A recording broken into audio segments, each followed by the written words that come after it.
Saunders. I'm Patrick Snyder. Here are tonight's top stories. Tomorrow is the 20th annual Larry Keith Advisory College Cup competition, which, per usual, promises to be the greatest show of athleticism since your grandmother's water aerobics class last Thursday. And tonight is Skit Night!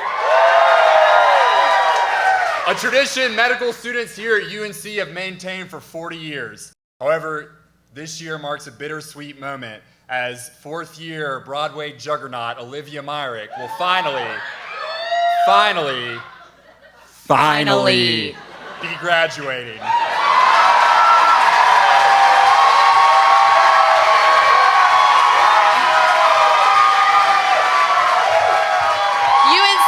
UNC admissions coordinator Joni James wanted me to remind you all that you do in fact have to talk to the interviewees to go inside and get a cookie.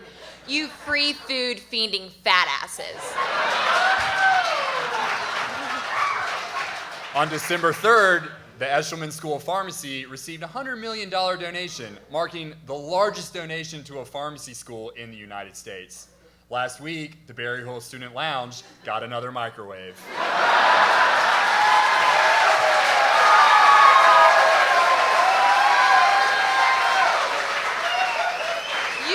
U.S. News and World Report recently released its rankings of medical schools. For the second year in a row, UNC received the ranking of number 2 in primary care, number 22 in research, and number 1 in keeping a Monty's Pizza in business.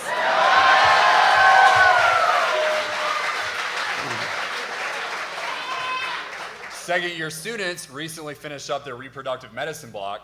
Coincidentally, International Clitoris Awareness Week was designated for next week. Though, check my calendar, still can't find it.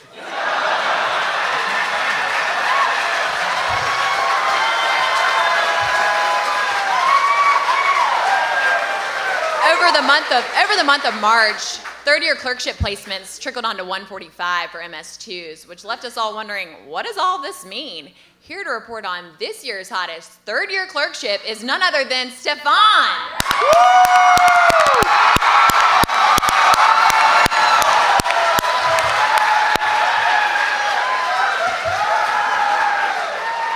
Hey, Stefan.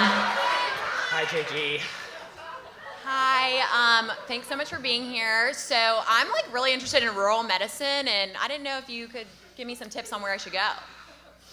The hottest rotation in rural medicine is Family Med in Area L. They have everything. Every morning, a 12-fingered farmhand with pigtails slaps you awake with a dead fish. Then, you ride the town mule Pearl down to the clinic, where you meet the secretary, who's an Argentinian palomino lounging on a bearskin rug.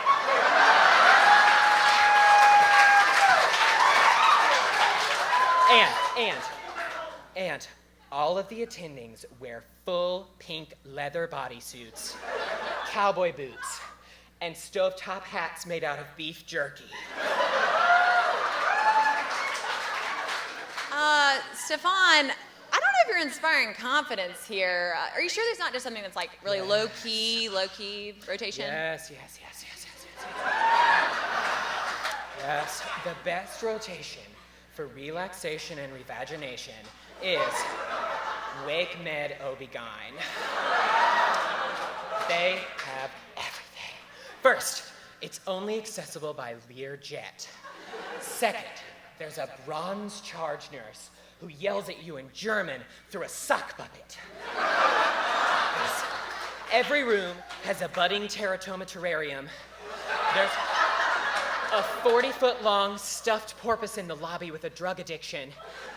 And at the end of the rotation, you get a brimming swag bag full of your own placental fluids.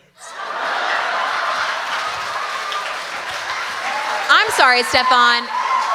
Did you say teratoma terraria? Teratoma terrarium, yeah, with little bitty teeth. Okay, I'm not saying you haven't been to all these places, but Thanks so much for being here, and we love your insight. Stefan, everyone.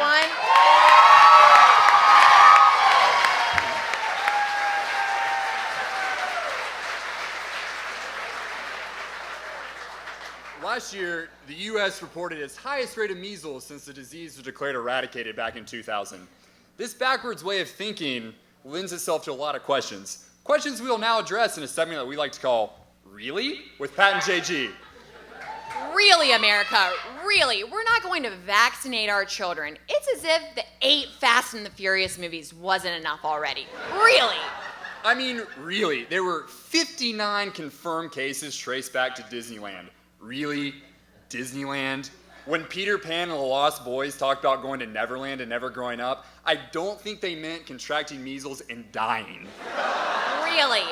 Really? And do you know when the first vaccine was invented? 1796. Do you know what was happening in 1796? People were rolling around town in horse-drawn carriages, and George fucking Washington was president. Really? I mean, really. Historical precedent aside, Jenny McCarthy was the spark of a lot of this controversy. You know, the last time I checked my doctor's resume, they didn't have Hugh Hefner as a character reference. I mean, really, I think I missed the point where having every middle school boy sneak a peek at your melons qualified you to dole out medical advice. Every middle school boy but you, right, Pat? Right.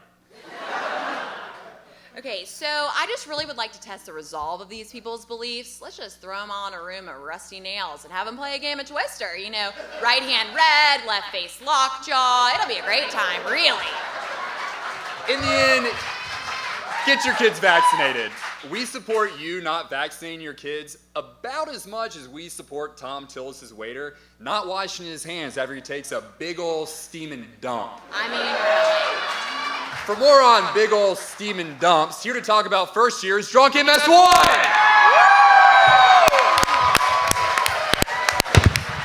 Hey, y'all. Drunk MS1, thanks so much for being here. How's first year going? Have you ever seen the movie Groundhog Day? Showing up to small group every single morning. Hey, girl.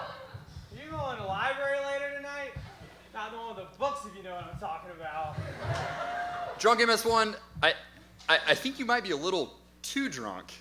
So I'm no AOIOA, okay? I'm not honors this and pro-sexing that, okay? I mean, everyone in the anatomy lab's like, prosect me, with their module capturing and their CSXs.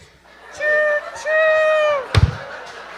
Where are you residenting, pretty lady? You know, I'm just a med student like you, drunk MS1, and I'm just a little sober. Sober? I'm better with my juice, but I'd do the old point and shoot with you. Drunk MS1, come on! Oh, I'm sorry, One Direction. Why don't you go Techflix yourself? www.#isthisreallymedschool.do we have a test on Monday? /who cares? #not just piloerection anymore. Drunk MS1, everyone! From Weekend Update, I'm Patrick Snyder! I'm Drunk Saunders. Good night!